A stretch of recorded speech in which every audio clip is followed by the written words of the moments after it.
GK kids. हीरे की Khan. Africa महाद्वीप ने हीरो की कई खानों की खोज हो चुकी थी, जहां से बहुतायत में हीरे प्राप्त हुए थे।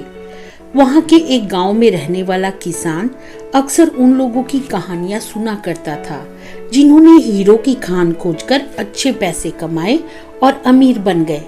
वह भी हीरे की खान खोजकर अमीर बनना चाहता था। एक दिन अमीर बनने के सपने को साकार करने के लिए उसने अपना खेत बेच दिया और हीरो की खान की खोज में निकल पड़ा। अफ्रीका के लगभग सभी स्थान छान मारने के बाद भी उसे हीरो का कुछ पता नहीं चला। समय गुजरने के साथ साथ उसका मनोबल गिरने लगा। उसे अपना अमीर बनने का सपना टूटता हुआ दिखाई देने लगा। वह इतना हताश हो गया कि उसके जीने की तमन्ना ही समाप्त हो गई और एक दिन उसने नदी में कूदकर अपनी जान दे दी। इस दौरान दूसरा किसान, जिसने पहले किसान से उसका खेत खरीदा था, एक दिन उसी खेत के मध्य बहती छोटी नदी पर गया। सहसा उसे नदी के पानी में से इंद्रधनुषी प्रकाश फूटता दिखाई दिया। उसने ध्यान से देखा तो पाया कि नदी के किनारे एक पत्थर पर सूर्य की किरणें पड़ने से वह चमक रहा था। किसान ने झुककर वह पत्थर उठा लिया और घर ले आया। वह एक खूबसूरत पत्थर था।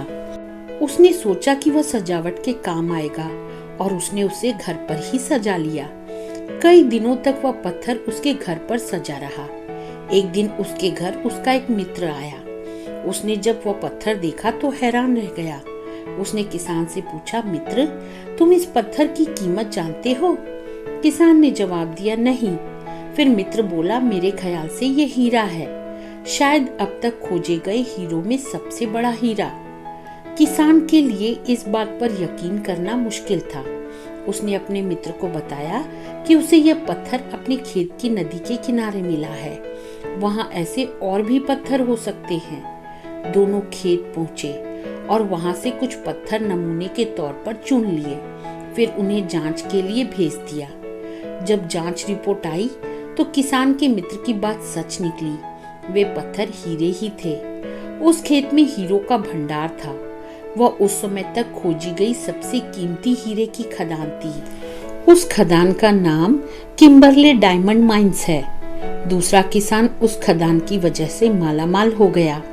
पहला किसान अफ्रीका में दर दर भटका और अंत में जान दे दी, जबकि हीरे की खान उसके अपने खेत में उसके कदमों तले थी। शिक्षा। इस कहानी में हीरे पहले किसान के कदमों तले ही थे, लेकिन वह उन्हें पहचान नहीं पाया और उनकी खोज में भटकता रहा। ठीक वैसे ही हम भी सफलता प्राप्ति के लिए अच्छे अवसरों की तलाश में भटकते रहते हैं। हम उन अवसरों को पहचान नहीं पाते या पहचान कर भी महत्व नहीं देते जो हमारे आसपास ही छिपे रहते हैं।